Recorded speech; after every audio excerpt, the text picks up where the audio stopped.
Welcome back, everyone. When we left, we had 2 lightning statues closing in on Elaine. That's right, Sam. And they don't seem to care that she's a helpless target. I expect they will give her a first-class whooping as soon as they get close enough. Lucky for her, Gunza is coming up fast. He's moving faster than I would expect an ogre to move, Z. He sure is, Sam. I warned you not to think of him as just a bruiser. He has a few tricks up his sleeves. Well, he would if he was wearing any. The lightning statues don't seem to notice that he's coming up behind them. He doesn't seem to be using any stealth techniques, just running right out. They must have a very limited sensory range, Sam, observing only what's right in front of them. Gunza comes up on them fast, and he just runs right through them, Z. He didn't bother to take a swing at them. That is strange, Sam.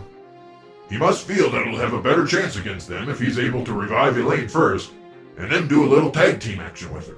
You might be right, said Ebo, because he just blew right past them and is heading for Elaine, lying on the floor. Gunza begins pulling large chunks of rubble off Elaine and throwing them down the hallway. This is one of those times when it helps to have an ogre in your party. That and when you have a lot of leftovers. Yeah, you're right, said Ebo. He grabs a big boulder, and as he turns to throw it, he steps on a rock. He's off balance, said Ebo, and he falls right on top of Elaine. Woof, Sam. You know that can't feel good. I don't want to find out for myself, that's for sure. Gunza quickly gathers himself and is now kneeling next to Elaine. Look at that, Sam. She's moving. His falling on her seems to have shaken her awake. Well, okay. We have seen some strange things on these dives, and now you can add getting pancaked by an ogre as a way to rouse an unconscious party member to that list. That's a new one to me too, Sam. Gunza is on one knee next to Elaine. He lifts her head slowly. Mother Goddess favor to you, Gunza. Blessings. What the world happened to you, Elaine? How'd you end up all the way down here? We can confer later regarding the details of our actions. Presently, we have more immediate interests. Hold. Elaine and Gunza have been talking for a few seconds, and the lightning statues are almost on them. They look ready to finish what they started. They did take a long time, Sam, and it's about to get real down that hallway. I hope Elaine is ready. Elaine holds her hand out and places her palm on Gunza's chest. She nods her head, and we can see her saying something. Whoa! I'll be sound enough. Tend to our guests. I'll be right behind you. Whoa!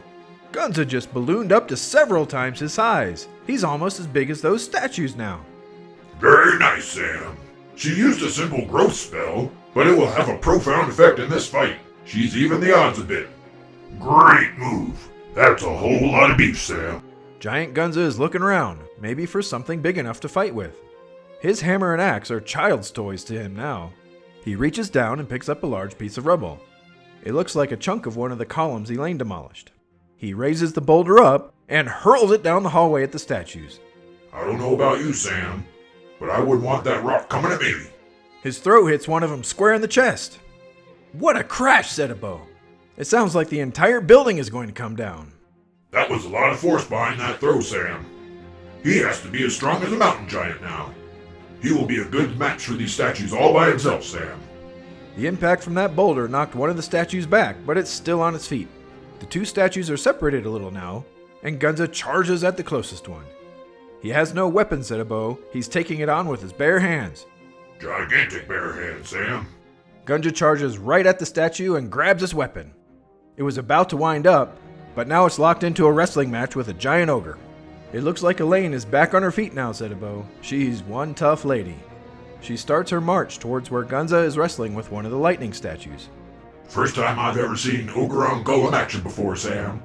Have to say I kinda like it. Me too, Z. As Elaine is walking toward the struggle, she pulls a leather-wrapped rod out from behind her shield, maybe 1 foot long. She flips the rod in the air, and a large glowing ball materializes, connected to the rod by a thin, arcing thread of light. Ooh, shiny! As a priestess of Elaine, that ball could be radiant magic energy, but my money says it's actual sun rays. Either way, it should do some nice work on these statues. We didn't know she had a flail handle stuck in the back of her shield all this time. It's a very large shield and a great place to hide all sorts of useful things. She rocks it back and forth a few times as she walks towards the struggling pair of giants. Then, she brings it up and starts swinging it in a circle over her head. She's really juicing that thing up, Sam. Swinging it with some gusto. And with a snap of her wrist, the head of the flail goes flying off toward the statue wrestling with Gunza. That's a great combo weapon, Sam. It can be used in hand-to-hand combat, but released as a ranged attack too. It looks like she missed though, Z. The sunball, as we're now going to call it, goes flying by the head of the statue fighting with Gunza. Didn't even phase it. Oh wait, check that. The sunball does indeed go flying by the one fighting with Gunza, but hits the one coming up behind them square in the face. Either she got really lucky, or she was planning to hit the other one. I'm going to go with B, Sam. This group may have their problems playing as a team, but as individuals, they've all shown themselves to be a bunch of badasses.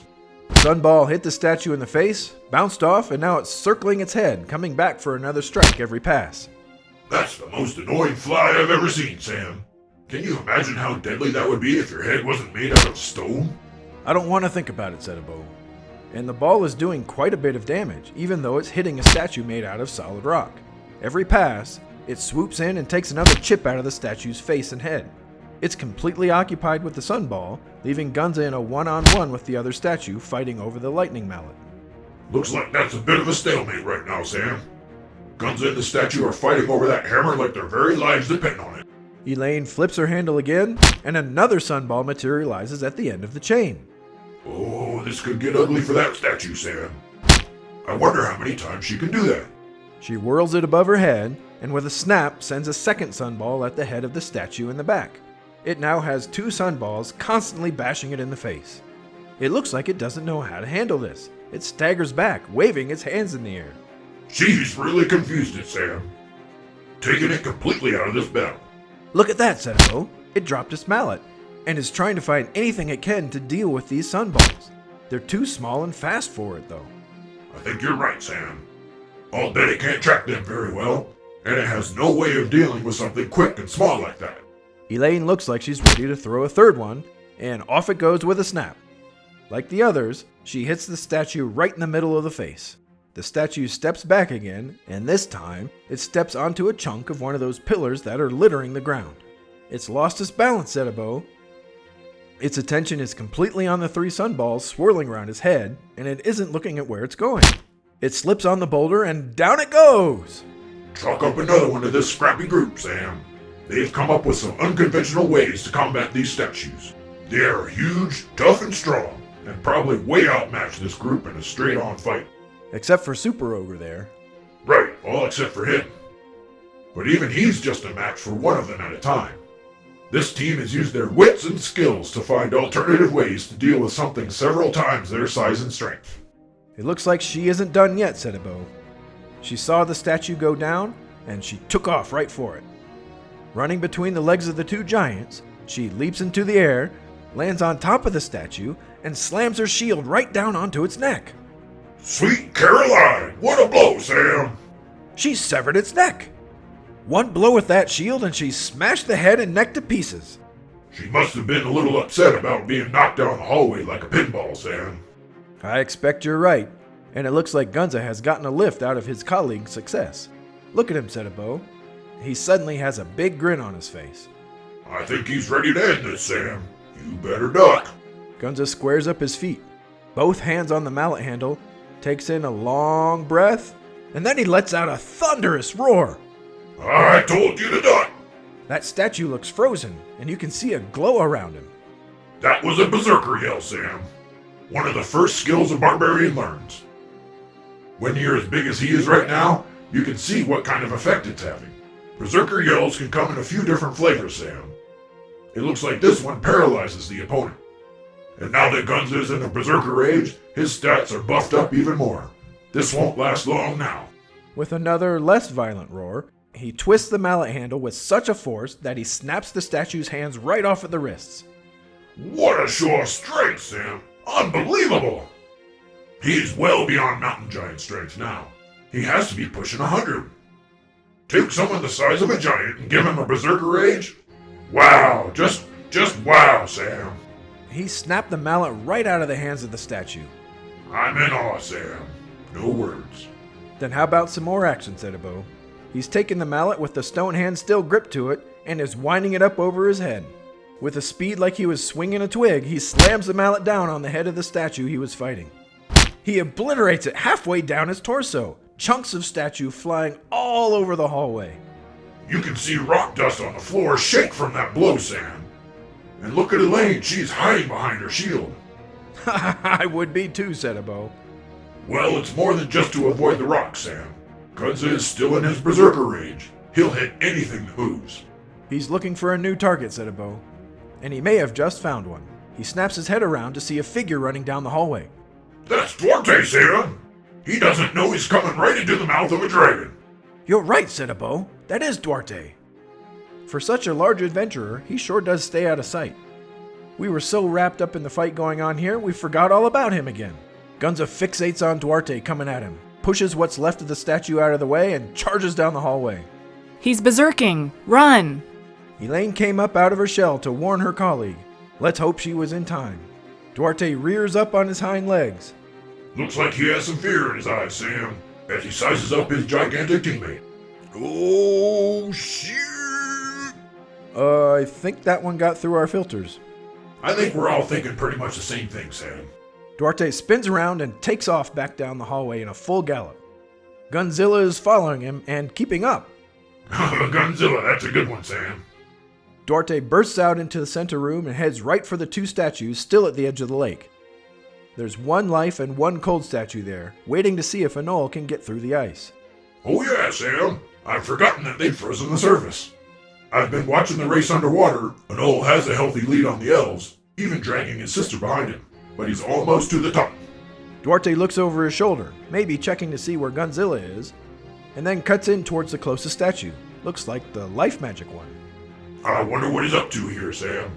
He certainly doesn't want to aggro the statue and take on two giants at once. Gunzilla follows Duarte's movements and looks like he sees the statue standing there, said Ebo. He lowers his shoulder with a determined look and then, wow, he shot off like a cannon! He just traversed the length of the room in a heartbeat. He slammed right into the back of the statue. Its legs caught on the wall around the lake, and in it goes, said Ebo. He knocked the statue into the lake, and it broke through the surface of the ice. Oh my, Sam. That was another barbarian skill. This one is called Bull Rush. He used it on an unsuspecting opponent with devastating effect. And unknowingly, he gave Anole his escape route. Bonus points for him, said Ebo. Well, now we have Gunzilla and Duarte in the main room against a single cold statue. And Duarte is smartly moving around the opposite side of the statue, Sam, hoping Gunzilla's full attention will be on it. Gunzilla isn't wasting any time enjoying the victory. His attention goes right to the other statue. It looks like Duarte's plan worked. Yes, Sam. Very smart of him. Berserk has a very simple code, which Duarte is taking advantage of. First, anything that moves is a challenger to the Berserk Barbarian. The Berserker must charge or attack the closest challenger. If there are two or more possibilities in range, it must take the most direct route. If it has been attacked recently, it can use the attacks against it to define the target challenger. In this case, Duarte is assuming Gunza can't distinguish between the different statues in his Berserk state. Duarte isn't trying to get away from the Berserker, but rather using him to direct his fury to the target he wants. So far, it has worked perfectly. So why didn't he use Bull Rush when he first saw Duarte? Why wait until now? Wouldn't that have helped him catch up? Good question, Sam. There's two reasons for that. First, he's chasing a moving target. While he would have caught up quickly with a Bull Rush, there's less of a chance he could make direct contact. More likely, he'd make a glancing blow and lessen the effect of the Bull Rush. Also, the hallway they were in was filled with rubble. That's not a good place to use Bull Rush. Once he got into open space and found a target who was stationary, he had the perfect opportunity to use it. And well, you saw how effective it is when used properly like that. Thanks, said Ebo. So, Gunzilla still has the mallet he took off the lightning statue, and it looks like he and the cold statue are going to square off. The cold statue has identified him as a threat and has taken its attention away from the lake. While Gunzilla is almost as big as these statues, he moves much more quickly. And don't forget that he has a ton of experience in hand-to-hand fighting, especially with large weapons like this. Add in his now superior strength and heightened speed from Berserk, and I'd give him a decisive advantage in this. He wastes no time getting right back into the action, Zedabo, and charges the ice statue. He doesn't knock it over like he did the other one, but spins around and hits it on the leg with the lightning mallet. Then a spin in the other direction and gets a blow on the other side. He's moving really fast here, Zedabo. Each hit is taking chunks off the statue. He's quite a force at this size and speed, Sam. The ice statue looks confused and isn't able to keep up with Godzilla as he continues to rain attacks down on the statue. The statue spins its mallet around, pointing the head down, and slams it on the ground. With a loud crash, blue light flashes out and the floor is canvassed in a sheet of ice. Oh no! It's going to try to use Gunza's speed against him. Godzilla spins again, and you're right, Zedabo, he slips on the ice. While he hasn't fallen, he's having trouble getting footing now. That doesn't seem to be the case for the statue though, Zedabo, as it now picks its mallet back up and moves in for a strike. It winds up over its head and comes down hard over the top of Godzilla, who raises his own mallet up to block the blow. With a crash, the two mallets meet. With another flash of blue light, more ice forms on the floor, and now up on the walls too. That's interesting, Sam. The ice mallet is using its magical effect, while the lightning one that Gunza has seems to be just a normal mallet now. The effect must somehow be activated by these statues. The magic of the ice mallet is countering the barbarian skills of Gunza nicely. Now they seem to be an even match. Meanwhile, the life statue that got a hit on Duarte earlier is back in the room. We now have two one-on-one battles between adventurer and statue.